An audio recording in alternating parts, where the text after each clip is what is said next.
Istiqama Swahili TV, busati la elimu na hekima. Bismillahir Rahmanir Rahim. Alhamdulillah wassalatu wassalamu ala rasulillah wa ala alihi wa sahbihi wa man walahu wa ba'd. Assalamu alaykum wa rahmatullahi wa barakatuh. Ndugu zangu Islam, tukiendelea tena katika darasa yetu ambayo inahusiana na kitabu hichi Al-Ibadhiyyah madhhabun islamiyyun mu'tadil. Ibadhi ni madhehebu ya Uislamu iliyokuwa ya kati na kati, alichokitunga Al-Allamatu Ali Yahya Muammar rahmatullahi alayhi. Leo tukiendelea tena katika kutaja baadhi ya misingi ambayo iliyokuwepo katika madhehebu ya Kiibadhi. Tumetaja katika darasa lililopita kuhusiana na misingi ya kiitikadi na misingi ya kisiasa. Leo inshallah tutaingia katika misingi ya kisheria. Katika mlango huu Sheikh kachanganya baadhi ya masaili ya kisheria. Kuna baadhi ya masaili yanahusiana na usul fiqhi, mengine yanahusiana na fiqhi, mengine yanahusiana na qawaid al-fiqhiyya. Kwa hiyo kayachanganya hapa. Muhimu kwamba yeye alichokusudia ni kujua ile rai ya madhehebu ya Kiibadhi katika yale masaili ya kisheria. Na hapa tutataja kwa ufupi sana. Hatutozama kutaja labda maana zake hizi au wametoa dalili gani katika haya. Hayo inshallah pengine atakuja katika darasa za mbele, lakini kwa sasa hivi makusudio ni kutaja ili kujulikana tu ni misingi gani ya kisheria katika madhehebu hii. Kwanza kabisa Ibadhi wao wanatoa sheria yao kutoka katika misingi. Msingi wa kwanza kabisa ni Qur'an. Hizi ni masadir at-tashri', yani vyanzo vya kuweka sheria. Kwanza kabisa ni Qur'ani, ya pili ni sunna, ya tatu ni ijma', makubaliano ya wanachuoni, na ya nne ni al-qiyasu, yani kufanya kiasi katika masaili ambayo hayakuja katika Qur'ani na sunna ya Mtume Muhammad sallallahu alaihi wasallam. Na msingi wa tano ni al-istidlal, kutoa dalili. Hii kutoa dalili inaingia ndani yake ile misingi ambayo walioitaja maulama usul fiqhi, mfano al-istishab inaingia hapa. Kwa hiyo Ibadhi wanakubali istishab, pia wanakubali al-istihsan, pia wanakubali al-masalihul mursala, masalihi ambayo yaliyokuwepo katika sheria fulani, lakini maswali yale pengine hayakuja katika Qur'ani wala katika sunna ya Mtume Muhammad sallallahu alaihi wasallam, hayakuja kwa uwazi. Pia katika madhehebu ya Kiibadhi wanaitakidi kwamba sheria ya wale ambao waliopita kabla yetu ni sheria yetu, yani shar'u man qablana, sheria ya waliopita kabla yetu ni sheria yetu madamu haijafutwa na Allah subhanahu wa ta'ala. Na hususan ikiwa ile jambo limetajwa katika Qur'ani na sunna, ikisha likawa kama vile limehimizwa kwetu sisi tulifanye, au limewekwa kama ni sheria, basi hapa inakuwa ni sheria kwetu sisi.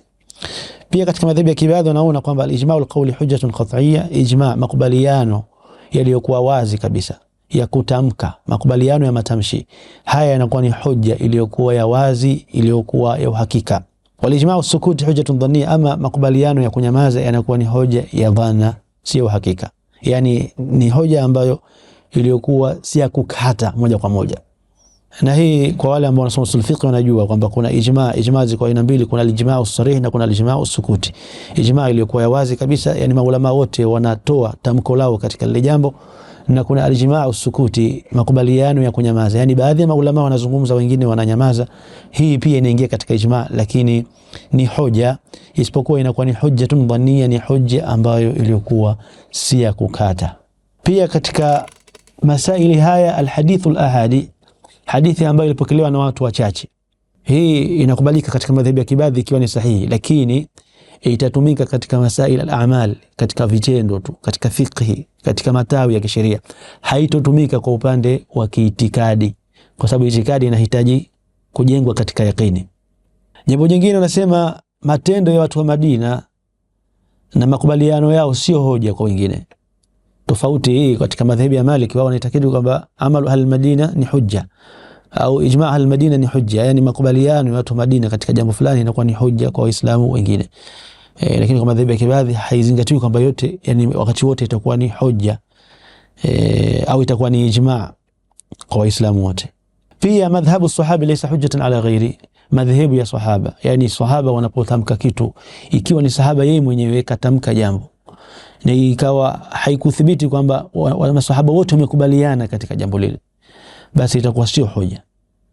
Ama ikiwa wamekubaliana masahaba wote itakuwa ni hoja. Au itakapokuwa yule sahaba katamka jambo, lakini ikawa katamka yeye kama yeye ni sahaba, basi hapa itakuwa si hoja. Lakini ikiwa katamka kitu ikisha kile kitu kikaonekana kwamba hajakizungumza yeye, yani yeye kakitamka tu lakini sio yeye ndo ambaye akalileta lile jambo, bali kalipokea kwa Mtume sallallahu, basi hapo itazingatiwa ni maneno ya Mtume sallallahu alayhi wasallam.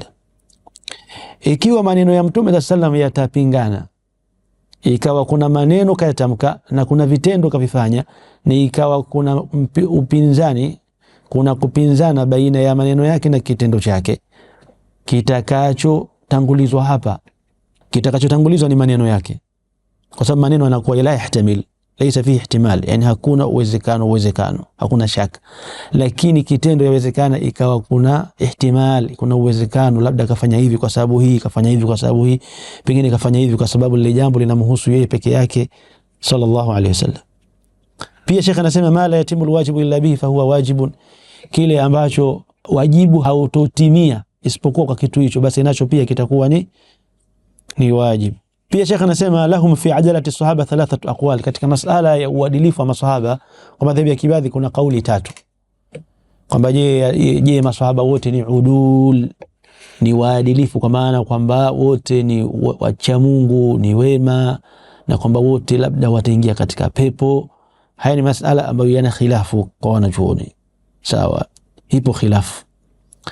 Kwa hiyo kwa upande wa madhhabi ya Kibadhi wako ambao waliosema, baadhi yao wamesema alqaul alawwal, waliosema kwamba sahaba kulluhum udul, masahaba wote ni waadilifu, illa mafassaqahu alquran, isipokuwa wale ambao waliotajwa kama ni mafasik katika Qur'an al-Karim.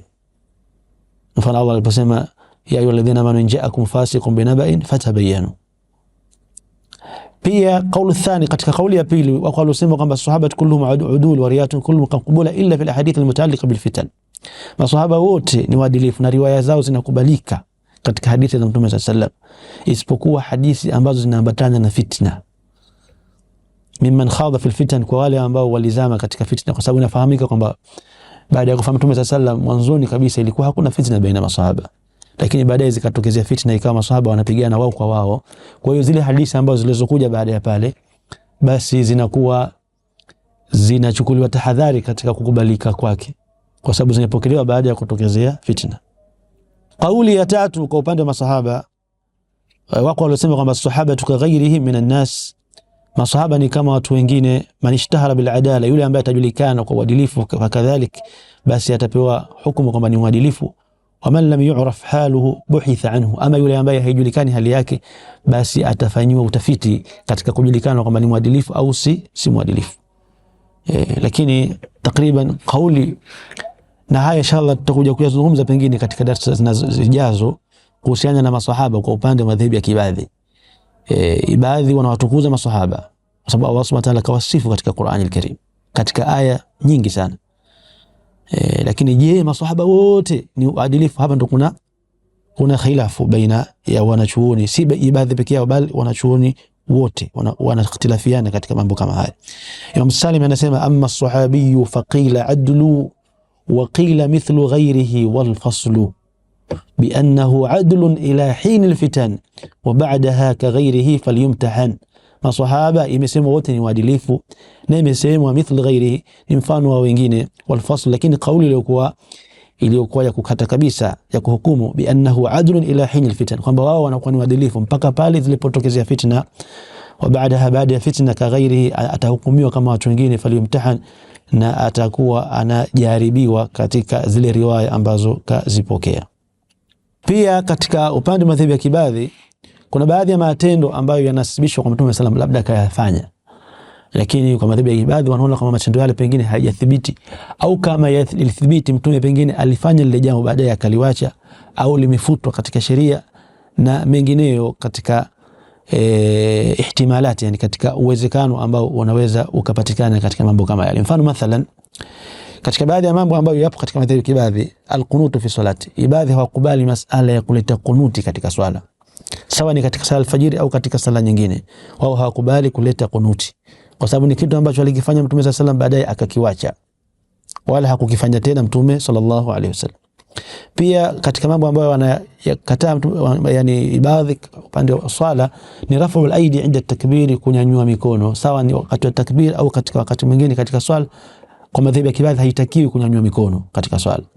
Pia tahriku sababa, yani kutikisa kidole wakati inda tashahud, wakati wa kutoa tashahudi. Pia aljahru bi kalimati amin, kudhihirisha neno amin katika swala baada ya kusoma suratul Fatiha, hii kwa madhehebu ya Kibadhi haijathibiti. Na pia kusema as-salatu khairu minan nawm fi adhan al-fajr, kusema as-salatu khairu minan nawm katika adhana ya sala ya al-fajiri. Haya yote kwa madhehebu ya Kibadhi kwa wao yani hawajapata mapokezi ya kuyathibitisha mambo haya, pengine kwa sababu zile hadithi hazijathibiti au pengine kwa wanaona zimefutwa na mengineyo, na haya yanahitaji mjadala na maelezo mengi. Pia mfano katika mambo ambayo wanayoyaona katika madhehebu ya Kibadhi kwa upande wa fiqhi, almusafiru yaksuru, mwenye kusafiri anatakiwa apunguze swala maadama ala niyati safar, maadamu yeye bado yupo katika nia kwamba ni msafiri, basi anatakiwa aendelee kupunguza swala mpaka atakaporejea katika mji wake. Kwa hiyo hata kama mfano mathalan mtu kasafiri pengine kwa muda wa mwezi mmoja, miezi miwili, ataendelea kupunguza swala maadamu atakuwa anasali peke yake. Ama ikiwa atasali nyuma ya imamu, basi atasali kwa mujibu wa ile swala ya imamu wake. Pia kwa pande ibadhi mfano takidi wanaona alwaladu tabi'u liman aslama min abawi, mtoto anamfuata mmoja katika wazazi wake. Ikiwa pengine wazazi wake mmoja ni Muislamu mwingine sio Muislamu, baba yake Muislamu lakini mama yake pengine ni katika ahli kitab mathalan, basi yeye atafuata hukumu ya yule ambaye aliyekuwa Muislamu, kwa maana kwamba atanasibishwa kwamba yeye ni Muislamu kwa sababu atamfuata yule mzazi wake ambaye ni Muislamu. Inshallah kwa haya machache ambayo nimeyazungumza katika hii baadhi ya misingi ya kisheria wa upande wa madhehebu ya Kibadhi, nadhani inatosha, kwa sababu mengine mengi ambayo kayataja takriban wanakubaliana madhehebu yote za Kiislamu. Mfano al-umuru bimaqasidiha, al-yaqinu la yazulu bishakki, al-aslu bara'atu dhimma na mengineyo. Haya yote yapo katika madhehebu zote za Kiislamu. Wa sallallahu ala sayyidina Muhammadin wa ala alihi wa sahbihi wa sallam. Istiqama Swahili TV, busati la elimu na hekima.